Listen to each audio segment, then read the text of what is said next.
All right, well, this is 5-page transcript. It appears to be a nearly complete transcript of the July call, Poppy, where President Trump asked Ukrainian President Zelensky several times to collaborate with Attorney General Barr and his attorney, Rudy Giuliani, his private attorney, to look into Biden and his son Hunter. Now, we should note President Zelensky mentioned outreach to Giuliani first. Again, it's 5 pages. This was on page 4 where Biden was brought up.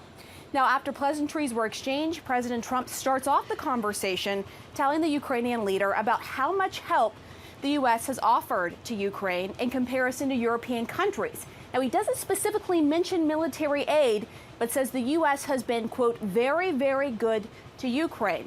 So not an explicit quid pro quo, but the president was clearly teeing up his requests to Ukraine. So after that exchange about U.S. help to Ukraine, Trump then says, I would like you to do us a favor. He asked Ukraine to look into its role in the 2016 election, where he claimed without evidence that Ukraine has the DNC server. And on Biden, he then mentioned Biden on page 4. He says there's a lot of talk about Biden and his son, and a lot of people want to find out if Biden stopped the prosecution of a company tied to his son.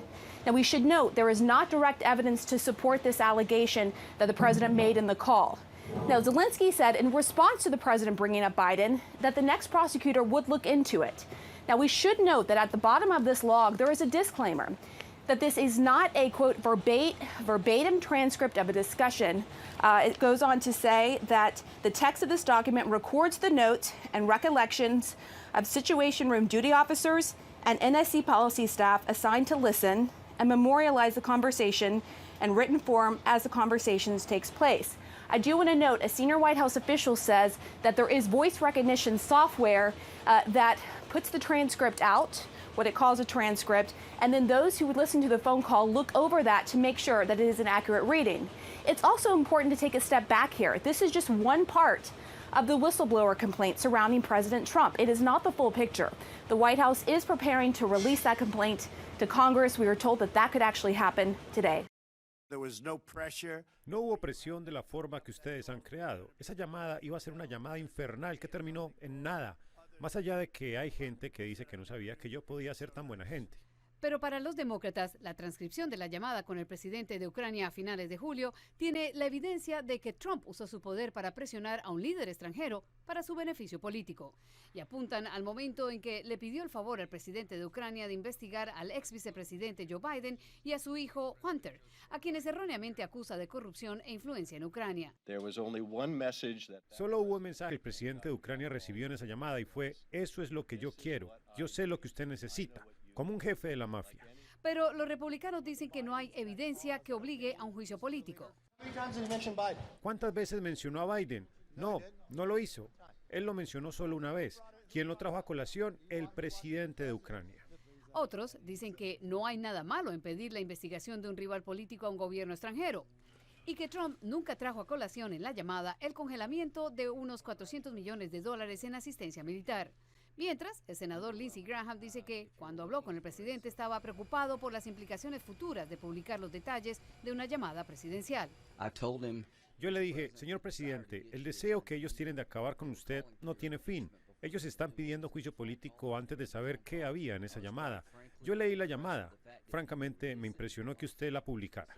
Sin embargo, el memorando que publicó la Casa Blanca es solo una parte de la denuncia del funcionario de inteligencia sobre incidentes que involucran la conducta del presidente, la cual fue entregada al ente investigador de asuntos internos de la comunidad de inteligencia, que encontró la queja creíble y urgente.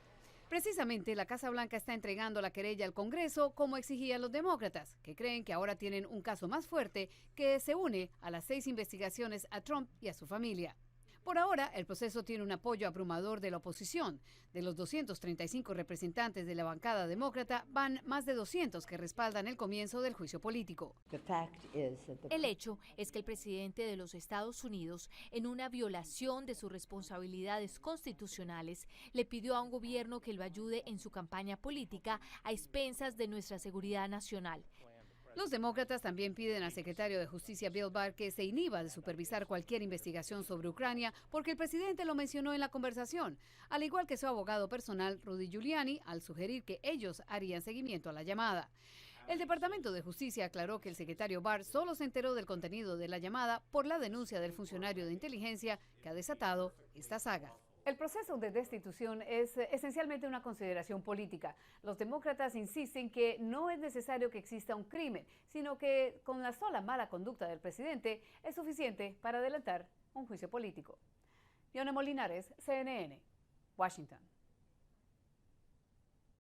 When a Nancy Pelosi allows her position to be taken over by radical far-left socialists or worse, that's pretty bad. That's pretty bad, especially when the senators and all of these other people have actually done what they're accusing me of doing, which I didn't do.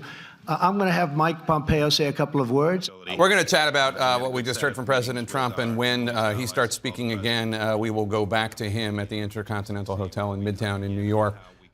First of all, we should just note that he said a lot of things that were not true. And there is a big difference between senators saying, as you were talking about, we will withhold aid unless your country starts cracking down on corruption, versus we will withhold aid unless your country starts investigating these political opponents of mine. Completely. And again, having a domestic political issue entangled into any foreign affairs discussion is never a good idea, and in some cases could rise to the level of, well, all the kerfuffle we see here today. It is, I think, a dangerous thing to accept that this is the normal way that business is done. It's not. Yes, there's lots of, if you don't change, you won't get the missile systems. If you buy the SA-400s from Iran, we'll cut your aid. That happens every day in good diplomacy. But not. This is not that.